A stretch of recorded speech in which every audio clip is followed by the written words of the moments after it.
तो गाइस हमारे सामने है ये एक फिश एक्वेरियम और माना जाता है कि धरती पर सबसे पहले जीव की उत्पत्ति पानी में हुई थी और वो एक सिंगल सेल का जीव था।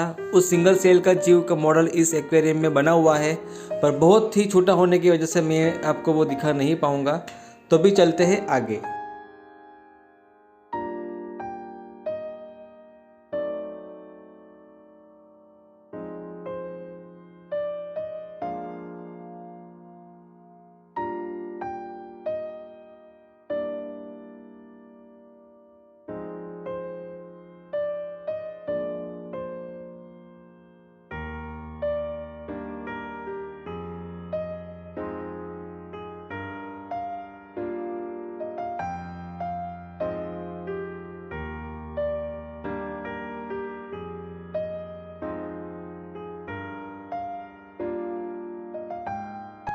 तो गाइस अब हमारे सामने है ये स्मार्ट सिटी का मॉडल। मैं आपको जूम करके दिखाता हूँ।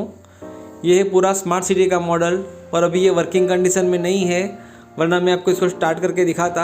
यहाँ पर एक स्विच है जिसको ऑन करते ही इसमें लाइटिंग होने लगती है और ये पूरा दिखाता है कि ये स्मार्ट सिटी कैसे वर्क करता है, पर अभी नहीं चल रहा है। तो कोई नहीं, चलते अभी आगे।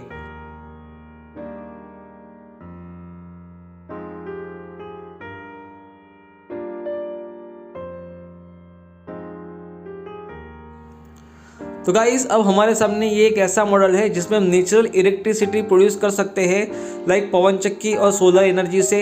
ये एक इतना बड़ा मॉडल है कि अगर ये सक्सेस हो जाए तो पूरे शहर को सालों तक मुफ्त में हम इलेक्ट्रिसिटी दे पाएंगे। तभी चलते हैं आगे।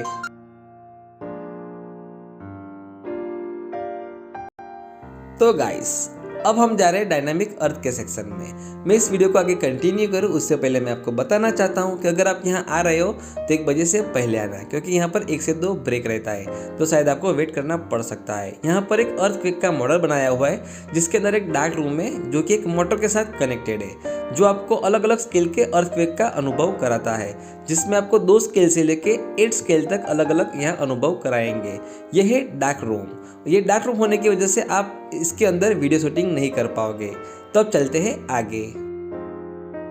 तो अब हमारे सामने है यहाँ सिस्मोमीटर का एक मॉडल, जिसको हिंदी में भूकंप सूचक यंत्र भी कहते हैं। ये यंत्र किस तरह वर्क करता है मैं अभी आपको आगे दिखाता हूँ। तो गाइस जब भी कोई भूकंप आता है तो हमें किस तरह पता चलेगा कि ये कौन से स्केल का भूकंप था, तो ये सिस्मोमीटर ही हमें बताता है एक ग्राफ ड्रॉ करके। आप वीडियो में देख ही सकते हो कि ये मीटर किस तरह से ये ग्राफ ड्रॉ कर रहा है। इस ग्राफ को सिस्मोग्राफ कहते हैं और इसी की मदद से हमें पता चलता है कि कौन से स्केल का भूकंप आया था। अब चलते हैं आगे। तो अब यहाँ पर एक ऐसा मॉडल बनाया है कि अगर साइक्लोन आता है तो उसके अंदर क्या फील होता है वो हम यहाँ खुद एक्सपीरियंस कर सकते हैं। तो यहाँ पे एक लिफ्ट जैसा एक बॉक्स बना हुआ है, तो मैं खुद अंदर जाता हूँ और मैं आपको बताता हूँ कि अंदर क्या फील होता है, साइक्लोन के अंदर हमें कैसा लगेगा अगर साइक्लोन में हम फंस जाते हैं। तो अभी मैंने इस मशीन के अंदर ये स्विच ऑन कर दी है। तो गाइस बहुत ही तेज़ी से पवन ऊपर की ओर से आ रहा है और नीचे की ओर से शायद वैक्यूम चल रहा है, तो ऐसा लग रहा है कि नीचे से कोई मेरा पैर खींच रहा है और ऊपर से बहुत ही तेज़ी से पवन मेरे सर पर आ रहा है, आप देख ही सकते हो। तो गाइस बहुत ही अजीब एक्सपीरियंस हो रहा है मुझे यहाँ पर। तो ठीक है, अभी चलते हैं आगे। तो अब आगे है यहाँ पर प्लानेट अर्थ का मॉडल, जिसमें दिखाया गया है कि हमारी धरती सूर्य से कितने अंतर पर है, और उसके पास ही यहाँ पर दिखाया गया एक वोल्केनो का मॉडल। तो ये 2 मॉडल हैं यहाँ पर। अभी चलते हैं आगे। तो गाइस अब यहाँ ऊपर है ह्यूमन बॉडी के बनाए गए कुछ आर्टिफिशियल मॉडल्स। तो चलते हैं ऊपर और देखते हैं उसे।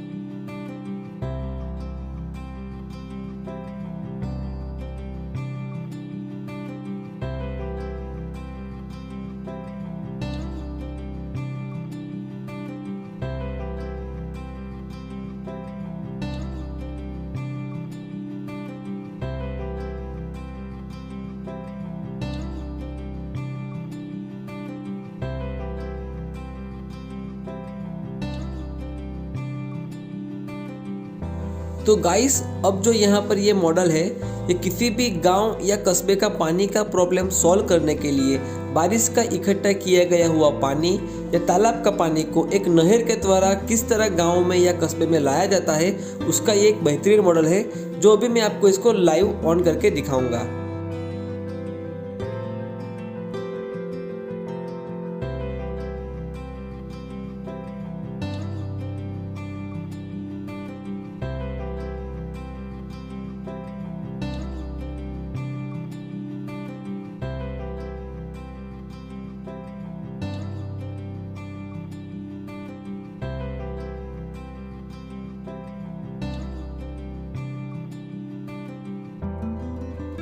तो अब यहाँ आगे है समुद्र में जीने वाले कुछ जीव के सेल्स यानी के सी सेल्स।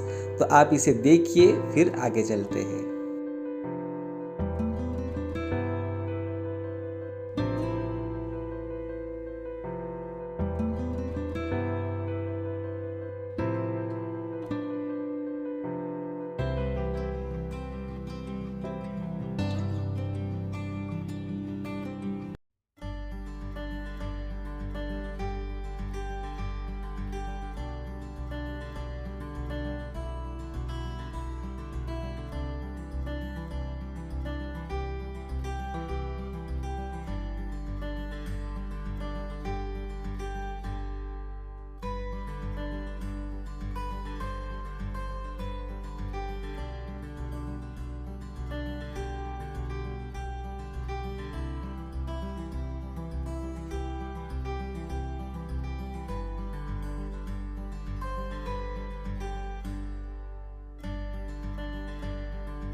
तो अभी हमारे सामने है समुद्र में से निकलने वाले कुछ पत्थर, कुछ खनिज और कुछ सेल्स। अभी हमने पत्थर देखा और ये कुछ सेल्स या कुछ खनिज है, मुझे नहीं पता इसके बारे में। तो अभी आगे देखते हैं। तो ये एक शंख है जिसके अंदर जीव रहता है गाइस, हम सबको पता ही होगा इसके बारे में। और काफ़ी सारे खनिज के नाम तो मुझे नहीं पता, आप वीडियो में देख लीजिए गाइस। अगर पता हो तो मुझे कमेंट बॉक्स में ज़रूर बताना। ये कुछ खनिज है गाइस, खनिज पत्थर है ये, जो कि समुद्र में से निकला हुआ है। तो अभी चलते हैं आगे। तो गाइस अभी हम यहाँ देखने वाले हैं न्यूक्लियर सिस्टम को, कि न्यूक्लियर सिस्टम किस तरह से वर्क करता है, उसकी फ्यूज़न प्रक्रिया किस तरह से होती है। तो यहाँ पर दिखाया गया है कि जब एक न्यूट्रॉन टूटता है तो वो 3 और अणु प्रोड्यूस करता है, जो कि पॉजिट्रॉन, इलेक्ट्रॉन और पॉजिट्रॉन है। फिर उसके बाद प्रोटॉन टूटता है और वो 3 और अणु प्रोड्यूस करता है, जिसमें न्यूट्रॉन, इलेक्ट्रॉन और पॉजिट्रॉन है। इस तरह से न्यूक्लियर का फ्यूज़न होता है और ये बहुत सारे ऐसे अलग अलग अणुओं में कन्वर्ट होते रहते हैं। तो इस प्रक्रिया में ये बहुत सारी एनर्जी रिलीज़ करता है और कुछ रेडिएशंस भी, जो कि ह्यूमन के लिए काफ़ी हार्मफुल है। आपको पता ही होगा हिरोशिमा नागासाकी में जो बॉम्ब गिराया गया था, उसकी आज भी असर देखी जाती है। तो अभी चलते हैं आगे।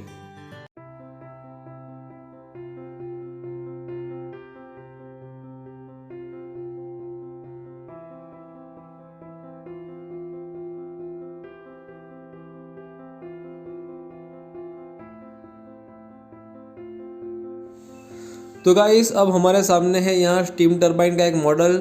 सबसे पहले इसको ऑन करते हैं और आपको दिखाते हैं कि ये किस तरह चलता है।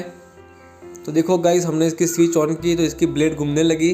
तो गाइस इसमें जब भी स्टीम आती है तो स्टीम की मदद से ये टरबाइन का शाफ्ट घूमता है और उस शाफ्ट की मदद से टरबाइन में लगे हुए सारे ब्लेड घूमते हैं और उसकी मदद से ये इलेक्ट्रिसिटी जनरेट करता है। तो ये एक बेहतरीन स्टीम टरबाइन का एक मॉडल है। अब चलते हैं आगे। तो गाइस अब हमारे सामने है यहाँ एक ऑयल रिफाइनरी का मॉडल। यहाँ पर एक स्विच है, उससे ऑन करते हैं और देखते हैं कि ये किस तरह से पूरा दिखाई देता है। काफ़ी सारी लाइट जल चुकी है गाइस यहाँ पर। तो आप देख सकते हो ये पूरा ऑयल रिफाइनरी का मॉडल है। यहाँ पर क्रूड ऑयल को रिफाइन किया जाता है।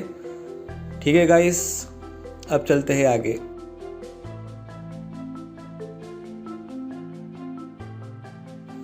तो गाइस अब हमारे सामने है यहाँ न्यूक्लियर पावर प्लांट का एक मॉडल। ये न्यूक्लियर फ्यूज़न की मदद से चलता है। न्यूक्लियर फ्यूज़न की प्रोसेस में जो भी एनर्जी अंदर बनती है उस एनर्जी से यहाँ पे टरबाइन के शाफ्ट घुमाए जाते हैं और उसकी मदद से ये इलेक्ट्रिसिटी जनरेट करता है। इस प्लांट की कैपेसिटी है गाइस 540 मेगावाट। गाइस ये बहुत ही ज़्यादा होता है। तो बस गाइस आज के वीडियो में इतना ही। ये लास्ट आखिरी मॉडल था। अब मिलते हैं नेक्स्ट वीडियो में, तब तक के लिए बाय बाय।